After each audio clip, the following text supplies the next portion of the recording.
அல்லேலூயா, சத்தமாக சொல்லுங்கள் அல்லேலூயா.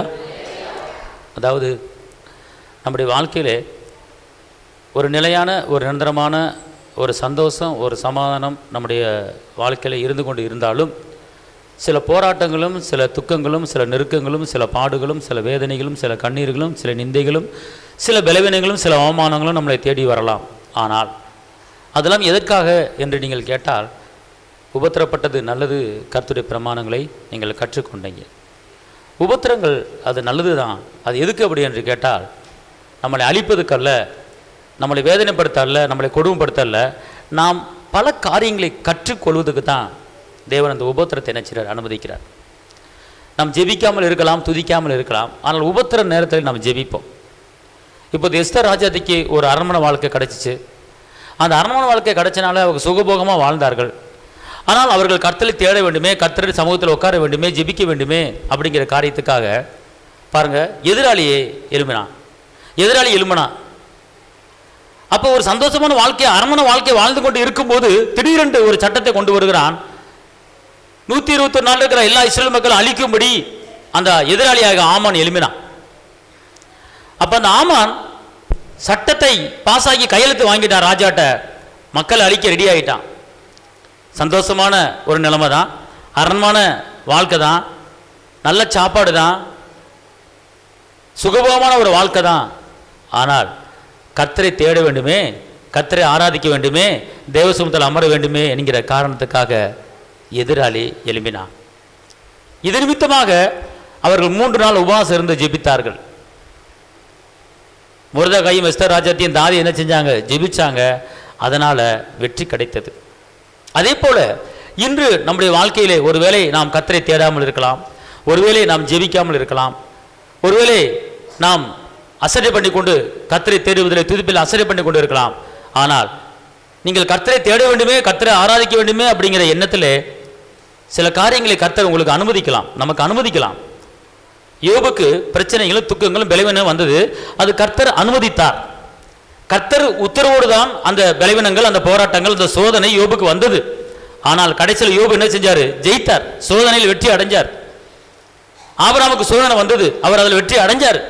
அப்போ அதே போல இன்று கிறிஸ்துவ ஜீவியத்திலே, கிறிஸ்துவ வாழ்க்கையிலே பல சோதனைகளுக்கு நீங்கள் ஆளாகலாம், பல வேதனைகளுக்கு ஆளாகலாம், எதிராளிகள் எழும்பலாம், வில்லன்கள் எழும்பலாம். ஆனால் நீங்கள் கவலைப்படாதீங்க, கடைசியில் நீங்கள் தான் என்ன செய்ய போறீங்க? நம்ம தான் என்ன செய்ய போறோம்? ஜெயிக்க போறோம். எதிரிகள் எவ்வளவு பெரிய நிலையில் கவலைப்பட வேண்டிய அவசியம் இல்லை. எதிரிகள் எவ்வளவாய் பெருகிவிட்டனர், எதிர்த்தொழுவோர் ஆனாலும் சோர்ந்து போவதில்லை.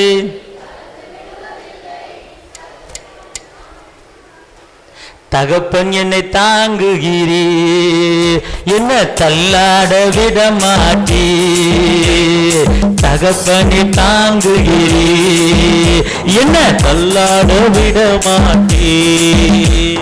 கேடகம் நீரே, மகிமையும் நீரே, தலை நீர செய்பவர் நீரே, தலை நீர செய்பவர் நீரே, என்ன செய்பவர் நீரே. தகப்பனே தந்தையே, தலை நீர செய்பவர் நீரே. எல்லாரும் தகப்பனே தந்தையே, தலை நீர செய்பவர் நீரே. படுத்துறங்கி மகிழ்வுடனே விழித்தேனுவே, ஏனெனில் கர்த்தர் என்னை ஆதரிக்கிறீ. படுத்துறங்கி மகிழ்வுடனே விழித்தேனுவே, ஏனெனில் கர்த்தர் என்னை ஆதரிக்கிறீ. அச்சமில்லையே கலக்கமில்லையே, எல்லாம் சொல்லுங்க. அச்சமில்லையே கலக்கமில்லையே, வெற்றி கடன் கர்த்தர் என்னோடு, தோல்வி என்றும் எனக்கில்லையே. கர்த்தர் என்னோடு, தோல்வி என்றும் எனக்கில்லையே. கேடகம் நீரே,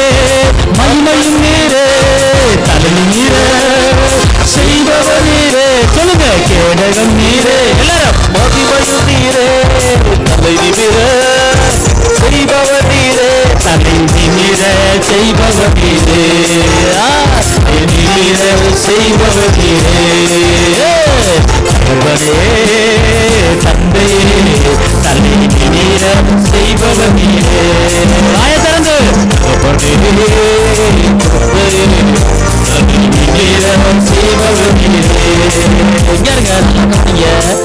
அதாவது எதிராளி எழும்பும் போது நீங்க என்ன செய்யுங்க, பயப்படாதீங்க. அல்லேலூயா. எதிராளி எழும்புனா தாயா ஜெயம். அல்லேலூயா. வில்லை இல்லாத வாழ்க்கை ஒரு சுவாரஸ்யமே இருக்காது. ஆமாவா இல்லையா? வில்லை இல்லைன்னா ஒண்ணுமே நடக்காது. உங்களுக்கு ஒரு வில்லை இருந்தே ஆகணும். எப்படி முன்னேற உன்னை பாரு, நான் அவனுக்கு முன்னேற்ற தடுக்கிறேன் பாரு அப்படின்னு அவன் சொன்னானா நீங்க கொஞ்சம் ஜாக்கிரதையா இருந்து ஒரு பாதுகாப்பா கண்ணும் கருத்துமா இருப்பீங்க. உங்களை எவனுமே கண்டுக்கல, உங்களை யாருமே பார்க்கல, நீங்க பாட்டு போயிட்டு இருக்கீங்க, வந்துகிட்டு இருக்கீங்க, நல்லா முன்னேறி போயிட்டு இருக்கீங்கன்னா உங்களுக்குள்ள ஒரு சுவாரஸ்யம் இருக்காது, ஒரு உற்சாகம் இருக்காது, ஒரு கவனம் இருக்காது. ஆனா வில்லை இருந்தானா அவன் வருவானா, அவன் போவானா, பாப்பானா அப்படிங்கிற ஒரு பாதுகாப்பு உங்களுக்கு என்ன செஞ்சிடும், உற்சாகம் வந்துடும். அல்லேலூயா, அல்லேலூயா.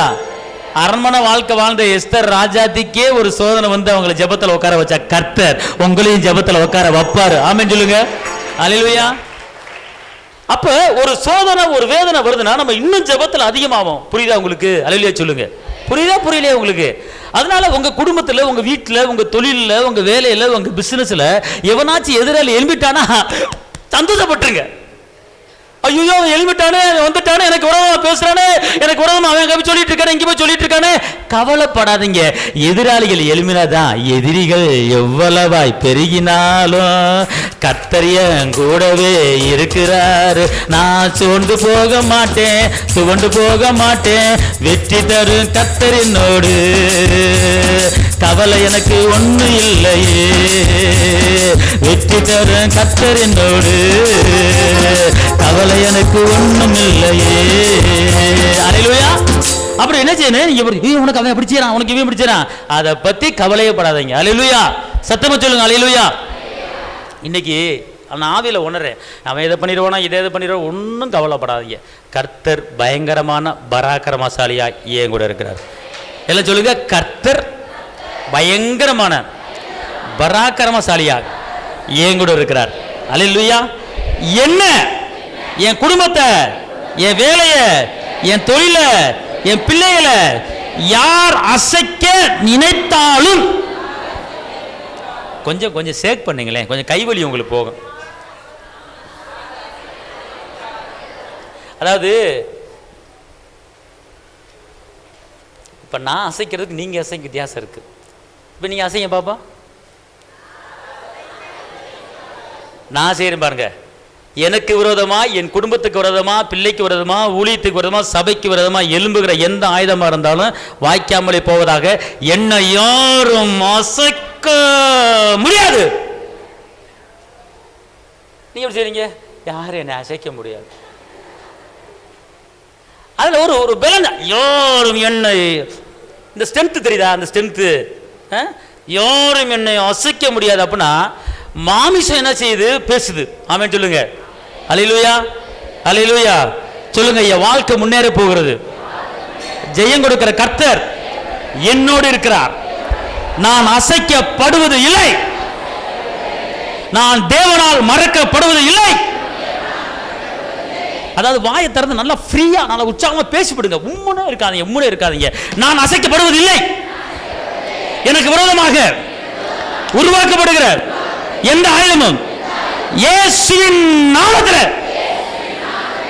வாய்க்காமலே போவதாக. அல்லேலூயா. அல்லேலூயா. அல்லேலூயா. சொல்லுங்க. எதிரிகள் எவ்வளவாய் பெருகினாலும், பக்கத்தோடு ஏத்தோடு எந்த எங்க பெருகினாலும் அச்சமில்லையே, பயமில்லையே, வெற்றி தரு கர்த்தரினோடு தோல்வி என்றும் எனக்கில்லையே, வெற்றி தரும் கர்த்தரினோடு தோல்வி என்று எனக்கில்லையே. கேடகம் நீரே, மகிமையும் நீரே, செய்பவர் நீரே, நீரே, மகிமையும் நீரே, என்ன தலை நீர செய்பவர் நீரே. அதாவது தலை நிமிர செய்வர்னா அப்படி தலை நிமிர செய்பவர், அது உணர்ச்சி, அந்த அந்த அந்த அந்த அந்த அனாயிண்டிங் அது என்ன செய்யணும் வரணும். என்னமோ தலை நிமிர செய்பவர் நீரே கேடகம் நீர், அதாவது அந்த வார்த்தையும் அந்த எண்ணங்களும் அந்த சிந்தைகளும் அப்படி நேராக பரலத்துக்கு என்ன செஞ்சிடணும், போயிடணும். ஆமென் சொல்லுங்க. அல்லேலூயா. ஏன் இதை பழையபடி மீண்டும் மீண்டும் சொல்கிறேன் அப்படின்னு கேட்டிங்கன்னா, உங்கள் தொழிலுக்கு எதிராக, உங்கள் குடும்பத்துக்கு எதிராக, நீங்கள் செய்கிற வியாபாரத்துக்கு எதிராக பல சூழ்ச்சிகள் தூண்டி விடப்பட்டு கொண்டு இருக்கிறது, தூண்ட விடப்பட்டு கொண்டு இருக்கிறது. அதனால தான் ஆவியானவர் சொல்கிறாரு, அச்சமில்லையே பயமில்லையே வெற்றி தரும் கர்த்தர் என்னோடு. எல்லாம் சொல்லுங்க, அச்சமில்லையே பயமில்லையே வெற்றி தரும் கர்த்தர் என்னோடு. அல்லேலூயா, அல்லேலூயா, அல்லேலூயா. சங்கீதம் 148:10.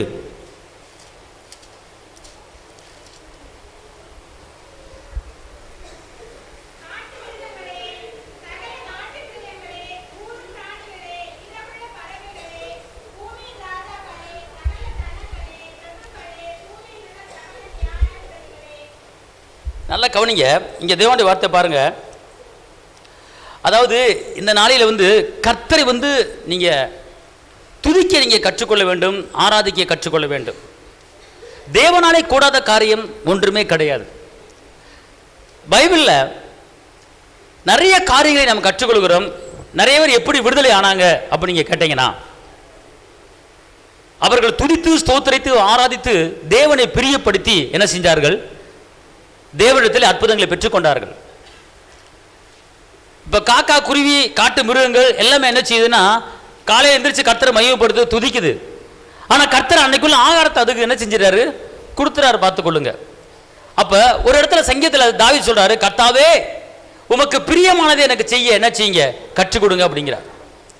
உமக்கு பிரியமானது என்ன, உங்களை பிரியப்படுத்த என்ன, எனக்கு கற்று தருங்க அப்படி என்று கர்த்தருடைய ஆவியானவர் அந்த தாவீதுக்குள்ள அவர் கேட்கிறார். பார்த்துக்கொள்ளுங்க. இன்னைக்கு அநேக பேர் என்ன பண்றாங்கன்னா, மனிதர்களை பிரியப்படுத்துவதற்கு என்ன செய்வது, மனிதரை பிரியப்படுத்தினா என்ன கிடைக்கும் அப்படிங்கிற ஒரு ஆர்வத்தில் இருக்கிறாங்க. ஆனா மனிதனை பிரியப்படுத்துவதை காட்டிலும் நாம் கர்த்தரை பிரியப்படுத்தினால் கர்த்தர் நம்முடைய தேவையில் அழகாக என்ன செய்வார், சந்திப்பார். எபேசியர் 5:10 என்ன சொல்லுதுன்னா, எபேசியர் 5:10,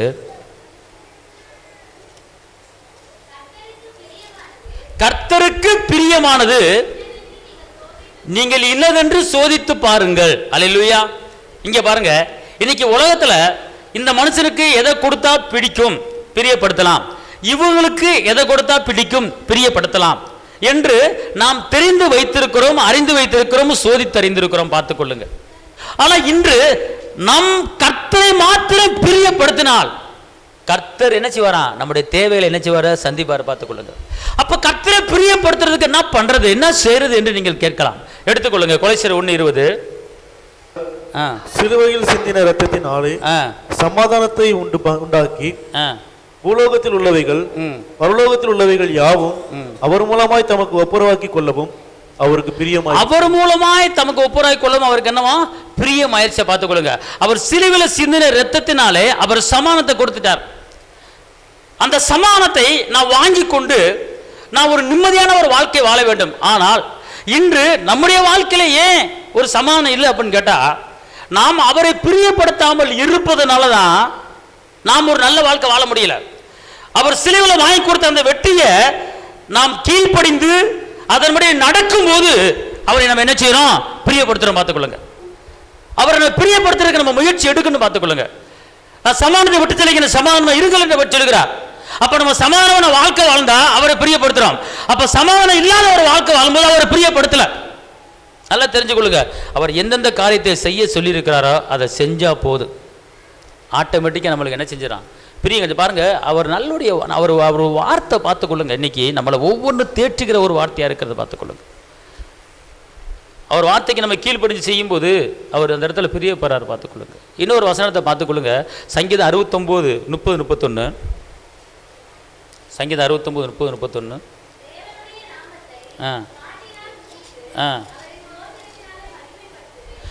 தேவனுடைய நாமத்தை பாட்டினாலே அப்புறம்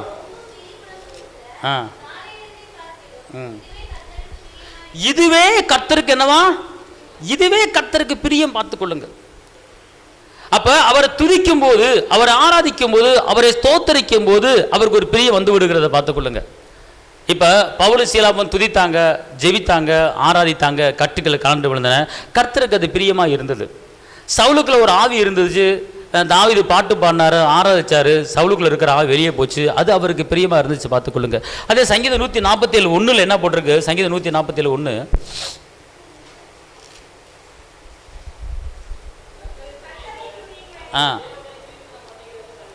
துதித்தலே. அப்ப துதித்தலே இன்பமும் ஏற்றத்தமா இருக்கிறது. நல்லா கவனிச்சு கொள்ளுங்க. இன்னைக்கு அனைவரும் துதிக்கிறோம், ஸ்தோத்தரிக்கிறோம். ஆனா ஒரு துதி ஸ்தோத்திரத்துக்கு முன்னால ஒரு அற்புதம் இருக்குது, ஒரு ஸ்தோத்திரம் இருக்கிறது. நல்லா தெரிஞ்சு கொள்ளுங்க. நீங்கள் துதிக்கிறதுக்கு முன்னால உங்களுடைய காரியங்கள் என்ன, எந்த காரியத்தை நீங்க எதிர்பார்த்து கொண்டு இருக்கிறீங்க, வெற்றியை எதிர்பார்த்து கொண்டிருந்தால் அந்த வெற்றியான இப்ப யாத்திராமத்தில் மீரியம் ஒரு பாட்டு பாடுறாங்க. என்ன பாட்டுன்னு பார்த்தீங்கன்னா எடுத்துக்கொள்ளுங்க. அதுல இருக்கும், யாத்திராமம் 15 இருக்கும். யாத்திராமம் 15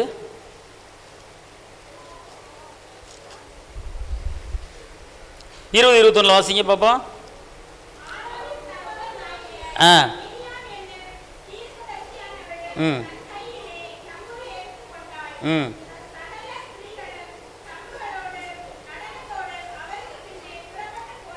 அப்புறம்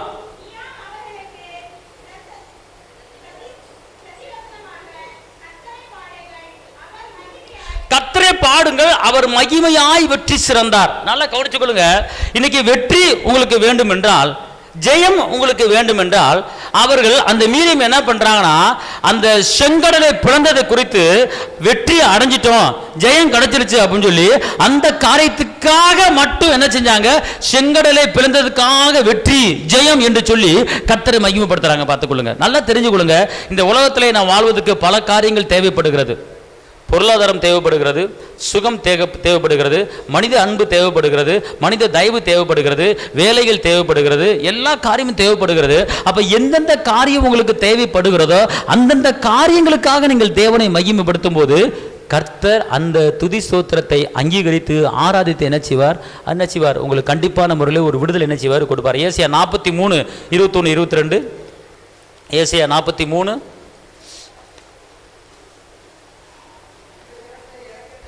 இந்த ஜனத்தை எனக்கென்று ஏற்படுத்தினேன், இவர்களின் துதியை சொல்லி வருவார்கள், ஆனாலும் யாக்கோபே என்னை நோக்கி என்ன செய்யல? கூப்பிடவில்லை. அப்படின்னா நல்லா தெரிஞ்சு கொள்ளுங்க. இந்த ஜனத்தை எனக்கென்று ஏற்படுத்தினேன், இவர்களின் துதியை சொல்லி வருவார்கள் என்று சொல்லப்பட்டிருக்கிறது. அன்பார்ந்தவர்களே, நாம் துதிக்கும் போது கர்த்தருடைய வல்லமை எங்க இருங்க? நல்லா தெரிஞ்சு கொள்ளுங்க. யாராருக்கு வெற்றி வேணும்? எடுக்கிற காரியத்தில் வெற்றி. அல்லேலூயா. அப்ப அந்த வெற்றியை குறித்து என்ன செய்யணும்? நீங்க என்ன செய்யணும்? பாருங்க. நல்லா தெரிஞ்சுக்கொள்ளுங்க. இப்போ பாவ மன்னிப்பு, ஏசப்பாட பாவ மன்னிப்பு இப்போ நீங்க பெறணும் அப்படின்னு கேட்டா, பாவ மன்னிப்பின் நிச்சயத்தை பெற்றுக்கொள்ள வேண்டும் அப்படின்னு சொல்லி பாருங்க. அல்லேலூயா. அப்ப துக்கமான நேரத்தில், சோக நேரத்தில் அப்ப நீங்க என்ன செய்யணும்? உங்கள் துக்கம் சந்தோஷமாய் மாறும், உங்க காவல் அப்படின்னு சொல்லி அந்த பாட்டை என்ன செய்ய நீங்க பாடணும். அப்ப வெற்றி வேணும்னா, கிறிஸ்துவுக்குள் வாழும் எனக்கு எப்போது வெற்றி உண்டு, கிறிஸ்துவுக்குள் வாழும் எனக்கு எப்போது வெற்றி உண்டு, வெற்றி உண்டு, வெற்றி உண்டு. இப்படி இந்த பாட்டு பாடணும். அடுத்து பார்த்துக்கொள்ளுங்க. ஆண்டவர் படைத்த வெற்றியின் நாளிது, இன்று அகமகிழ்வோ அக்களிப்போ அல்லேலூயா பாடுவோ, இன்று அகமகிழ்வோ அக்களிப்போ அல்லேலூயா பாடுவோ, எனக்கு உதவிடும் எனது ஆண்டவர் என் பக்கம் இருக்கிறார், எனக்கு உதவிடும் எனது ஆண்டவர் என் பக்கம் இருக்கிறார், உலக மனிதர்கள் எனக்கு எதிராக என்ன செய்ய முடியும்? எல்லாம் சொல்லுங்க. உலக மனிதர்கள் எனக்கு எதிராக என்ன செய்ய முடியும்? எல்லாரும் தோல்வி இல்லை எனக்கு, வெற்றி பவனி செல்வே, தோல்வி இல்லை எனக்கு, வெற்றி வெற்றி பவனி செல்வே.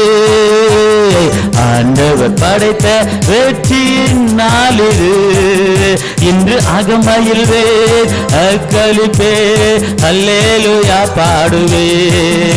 இன்று அகமயில்வே அக்களிப்பே அல்லேலூயா பாடுவேன். அல்லேலூயா அல்லேலூயா.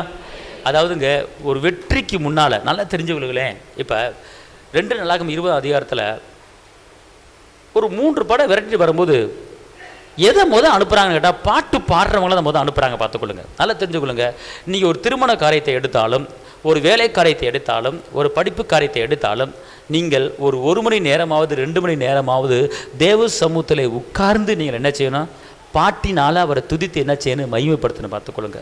அப்போ அந்த பாட்டினால் துதித்து நீங்கள் மகிமைப்படுத்தும் போது எதிரான காரியங்கள் எல்லாமே, அந்த காரியத்துக்கு விரோதமாக எழும்புகிற எதிரான காரியங்களை எல்லாமே என்ன செஞ்சிடும்? விழுந்துருங்க.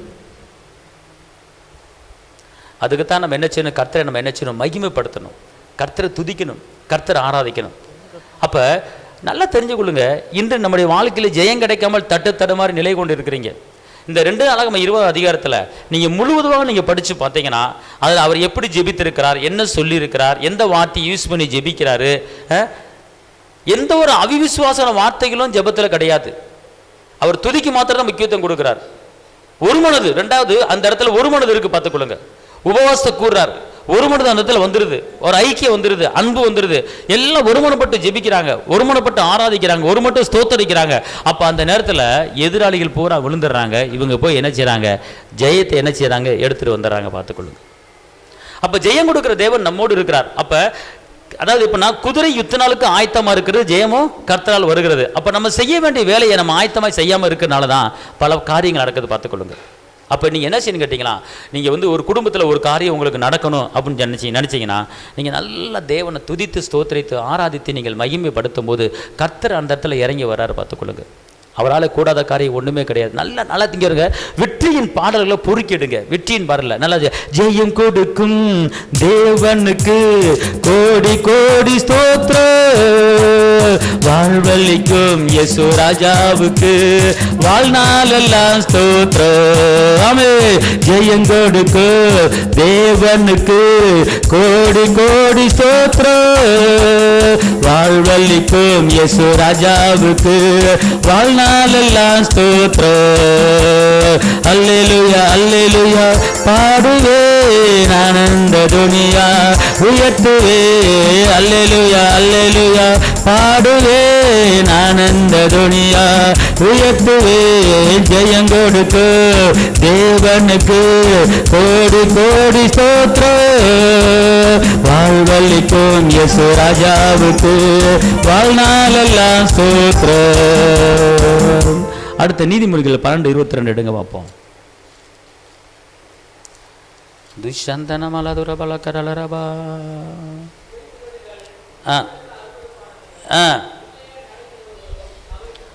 பொய் உதடுகள் கர்த்தருக்கு அருவருப்பானவைகள், உண்மையாய் உண்மையாய் கர்த்தர் என்ன செய்றாரு? பிரியமா இருக்கிறார். யார் மேல கர்த்தர் பிரியமா இருக்கிறார் அப்படி என்று கேட்டால் நம்மிடத்துல ஒரு உண்மை இருக்க வேண்டும். உண்மையுள்ள மனிதன் பரிபூரண ஆசீர்வாதங்களை பெற்றுக்கொள்வான். எந்த பொய்யும் நம்மகிட்ட என்ன செய்யக்கூடாது? இருக்கக்கூடாது. பார்த்துக்கொள்ளுங்க, நல்லா தெரிஞ்சு கொள்ளுங்க. கொஞ்சத்தில் உண்மையாக இருந்தால் அநேகத்தில் உன்னை பெரிய ஜாதியாக்குவேன். கொடுக்கல் வாங்கல ஒரு உண்மை இருக்கணும் நம்மக்கிட்ட. எந்த ஒரு பொய்யும் நம்மகிட்ட என்ன செய்யக்கூடாது? இருக்கக்கூடாது. இன்றைக்கி அநேகர் தவறு பண்ணி வாழ்க்கையை ஓட்டி கொண்டு இருக்கிறாங்க. எப்படியாவது பணம் சம்பாதிக்க வேண்டுமே அப்படிங்கிற காரியத்தில் இருக்கிறாங்க. ஆனால் ஒரு நாள் நாம் கர்த்தருக்கு கணக்கு ஒப்புவிக்க வேண்டியதாக இருக்கிறது. உழைச்சி சாப்பிட்டு வாழ்க்கையில் முன்னேறணும். அடுத்தவர் கெடுத்து வாழக்கூடாது. அடுத்தவருக்கு துரோகம் செஞ்சு வாழக்கூடாது. கர்த்தர் என் கையின் பிரயாசத்தை சாப்பிடுவாய் என்று அவர் சொல்லியிருக்கிறார். ஆனால் அவர் என்னோடு இருக்கிறார், நான் அசைக்கப்படுவதில்லை என்று சொல்லி நீங்கள் உண்மையாக இருக்கும்போது கர்த்தர் ஒரு பெரிய மாற்றத்தை உங்களுக்கு செய்வார். அதாவது உண்மையுள்ள மனிதன் பரிபூர்ண ஆசீர்வாதங்கள் வருவான். கர்த்தரின் ஆசீர்வாதமே ஐஸ்வர்யத்தை தரும். அவர் வேதனை என்ன செய்ய மாட்டார்? கூட்ட மாட்டார். வேதனைகள் வராது, நம்மளுக்கு கஷ்டங்கள் வராது, அவமானங்கள் வராது. அவருடைய ஆசீர்வாதம் மட்டும்தாங்க நம்மளுக்கு ஒரு பலனை கொடுக்குது, ஐஸ்வர்யத்தை கொடுக்குது. ஆனால் அவர் ஆசீர்வாதம் இல்லைன்னு வச்சு உலகப்பரமான ஆசீர்வாதங்கள் நம்மளுக்கு வேதனையை கொடுக்குது. கர்த்தரின் ஆசீர்வாதம் ஐஸ்வர்யத்தை தரும், வேதனை என்ன செய்யாது? கூட வராது. கர்த்தர் கொடுக்கிற ஆசீர்வாதம் கொடுத்தாருன்னா அந்த ஆசீர்வாதம் நிலையா இருக்கும், நிரந்தரமா இருக்கும், சந்தோஷமா இருக்கும், சமானமா இருக்கும், நிம்மதியா இருக்கும், சுகமா இருக்கும். ஆனால் இந்த உலகத்திலே தவறான முறைகளே தவறான பாதைகளை சம்பாதிக்கிற அந்த பணங்கள் அது என்ன செய்யுமா? நமக்கு அது வேதனையும் கஷ்டத்தையும் அவமானத்தையும் கொண்டு வரும். அவமானத்தை கொண்டு வரும். வேதனை என்ன செய்யாது? வராது, கஷ்டம் வராது. பார்த்துக்கொள்ளுங்க அன்பார்ந்தவர்களே. எத்தனையோ மனிதர்களை நாம் பார்க்கிறோம். பார்த்துக்கொள்ள தாய் தப்பன் தவறு பண்ணி அடுத்தவர்களுக்கு துரோகம் பண்ணி பணம் சம்பாரித்து வச்சதை பிள்ளைகள் அழிக்கிறத நம்ம பார்க்குறோம். பிள்ளைகள் கெட்டு போகிறத நம்ம பார்க்குறோம். தண்ணி அடித்து அழிக்கிறத பார்க்குறோம். தவறான வழிக்கு போகிறத பார்க்குறோம். அப்போ இதெல்லாம் ஏன் அப்படி வருது அப்படின்னு கேட்டிங்கன்னா, நம்மிடத்தில் உண்மை இல்லாமல் இருக்கும்போது இந்த மாதிரி காரியங்கள் நடக்கிறது. விளைவின தாக்கத்தை நம்மளுக்கு வராது. 38 வருஷமா நோய் படுக்க இயேசுவா என்ன சொல்றாரு? எழுதி நட, இனிமேல் பாவம் செய்யாதுன்னு சொல்லி அனுப்புறாரு. அப்போனா அவன் பாவம் செஞ்சிருக்கிறான். நல்லா தெரிஞ்சுக்கொள்ளுங்க. அப்ப எல்லா வாழ்க்கையில் ஒரு உண்மை இருக்கு. இன்னொரு வசனத்தை பாருங்க, சங்கீதம் 51:6. சங்கீதம் 51:6.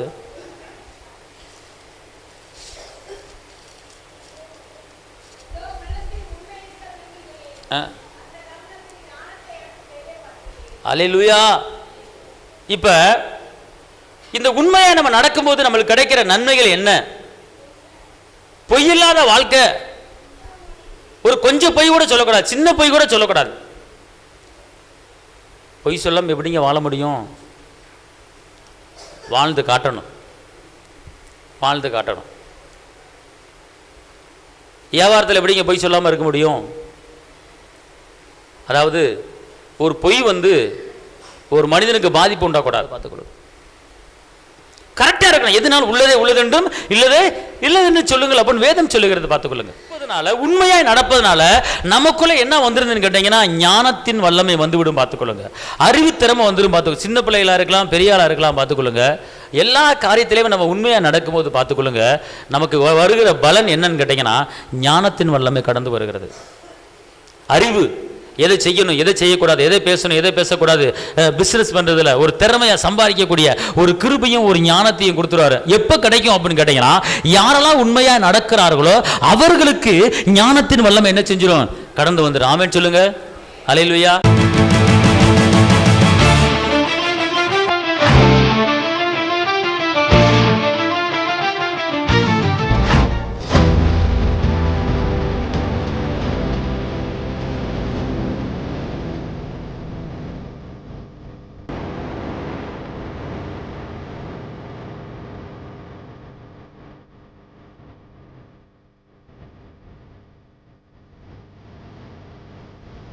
உங்கள் வாழ்க்கையில் போராட்டமா, கண்ணீரா, வேதனையா?